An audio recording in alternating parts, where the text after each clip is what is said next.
Halo, assalamualaikum sayangku, cintaku, mengkek. Nah, ini Mbak Joy habis antar si baby ya.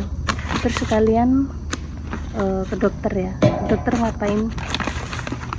Si baby lagi habis dengsan atau naik gunung ya, sama guru-gurunya kemarin, sama teman-temannya sekolah, dan ternyata batuk-batuk dan pilek.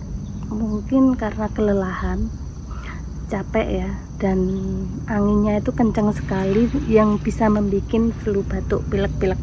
Ya udah, sudah di sekolahan. Nah, tak kandani guys, naudzubillah min dalik summa naudzubillah min dalik. Kalian tahu Pasha Pratiwi yang jadi ketua OSIS di Gorontalo? Pasti kalian tidak asing lagi dengan yang namanya santri murid yang namanya Pasha Pratiwi Gorontalo, OSIS Gorontalo. Oknum kepala sekolah menghohohi santrinya. Nah, Mbak Joy nggak membahas videonya, nggak membahas isi videonya, membahas inti sarinya saja ya. Inti sari kasus ini ada sebuah SMA atau SMK kayak gitu ya, di Gorontalo. Seorang oknum kepala sekolah oknum kepala sekolah inisial D ini menghohohi santrinya yang bernama Pasha Pratiwi atau ketua OSIS ya. Menyedihkan sekali guys, menyedihkan sekali. Jangan bertanya video, jangan bertanya link, jangan bertanya apapun itu. Mbak Joy tidak membahas isi video. Mbak Joy membahas intisari dari kejadian ini. Apa kita harus tanamkan di dalam hati anak-anak kita, nggak pandang bulu, entah anak kita laki-laki entah anak perempuan, khususnya yang perempuan ya, harus bisa menjaga muruah, marwah, dan kehormatan. Kenapa? Kalian tahu sendiri, sekarang itu banyak sekali predator ya, predator.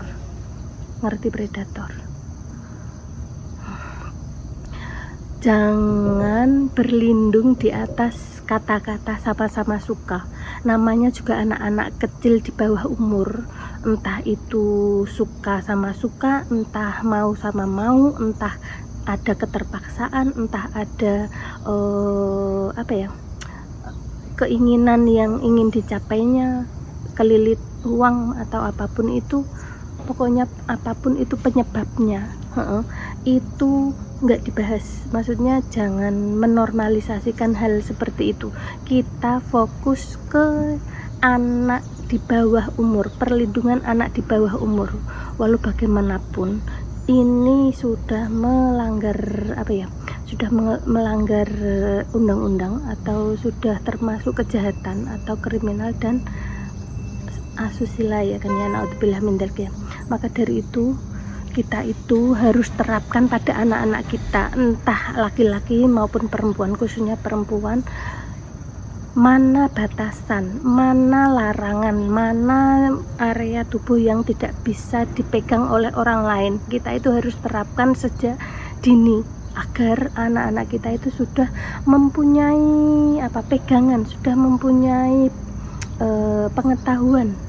Memang ini tuh masalah tabu ya, masalah sangat-sangat tabu dan sensitif, tapi alangkah baiknya kita sebagai orang tua atau kita sebagai kakak atau sebagai siapapun ya, itu mewanti-wanti atau waspada terhadap predator-predator yang sangat meresahkan ya kan ya. Padahal baru kemarin saja itu ada kasus pondok pesantren Trenggalek ya, pondok si A, pondok A itu sudah dihukum 10 tahun. Ada lagi pondok itu di Trenggalek juga yang Pak Supar sekarang jadi DPO itu ancaman 15 tahun, tapi orangnya kabur ya kan, sudah melahirkan itu anaknya. Ini ada yang baru, krisius kasus yang ada di Gorontalo. Kalian pasti sudah tidak asing lagi dengan yang namanya Pasha Pratiwi, ketua OSIS ya, ketua OSIS di sekolahan. Beliau itu anaknya pinter, cerdas, berprestasi dan membanggakan. Tapi sayangnya guys, di sini beliau butuh sosok ayah dan ibu. Namun status beliau ini yatim piatu.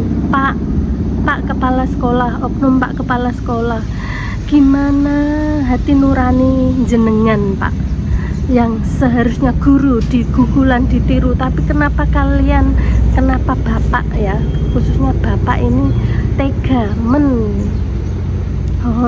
anak santri bapak.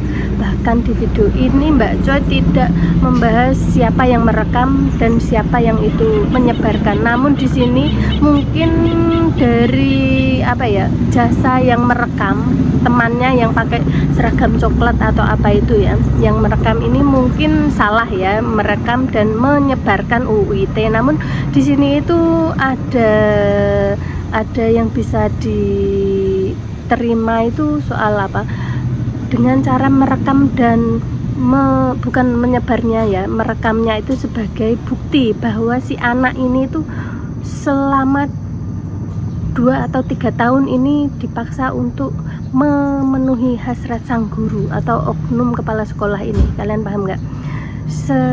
Dari tahun 2022 sampai 2024, bayangkan itu berapa tahun?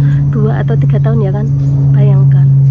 Makanya banyak sekali yang bilang, wah ini masa suka sama suka si Pasha Pratiwi ini sudah pro, sudah profesional atau sudah biasa. Gimana nggak sudah biasa? 2022 tahun yang lalu sampai sekarang 2024, ibaratnya hal kayak begitu tuh bersyukur ya ada yang mau merekam menjadi sebuah bukti. Sebab apa? Perbuatan kayak begitu tuh kalau cuma hanya ada saksi namun nggak ada bukti itu menyulitkan pihak penyidik ya. Maka dari itu ada bukti, ada saksi. Ini saksinya 8, ada bukti sebuah video berpart-part ya. Itu kalau nggak salah yang ada yang bilang durasi 5 menit atau berapa menit. Mbak Coy nggak membahas itu ya. Yang membahas ini tentang asusila seorang oknum guru terhadap santrinya. Buat pelajaran kita semua, jadi ibroh atau contoh yang tidak baik jangan ditiru. Naudzubillah min dzalik. Semoga kita semua, anak keturunan kita terhindar dari kemaksiatan, terhindar dari asusila dan terhindar dari kejahatan-kejahatan oknum-oknum kayak begitu ya. Untuk bapak dan santrinya, bertobatlah selama pintu tobat masih terbuka, jangan diulangi lagi. Naudzubillah min dzalik. Wes pesene Mbak Coy sakmono wae, mari kita terapkan hal yang tabu-tabu, mana batasan, mana larangan dan mana itu khususnya untuk para wanita ya, apalagi anak di bawah umur ya. Kemarin itu kasus Loli ya, kasus Loli sudah ditangani. Jumat nanti si Fadil mau diperiksa. Nah ini yang ada di Gorontalo ini yang lagi gencar-gencarnya. Ingat nggak?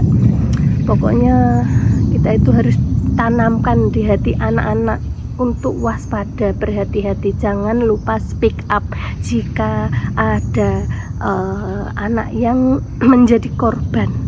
Speak up, kalian harus lapor, jangan malu.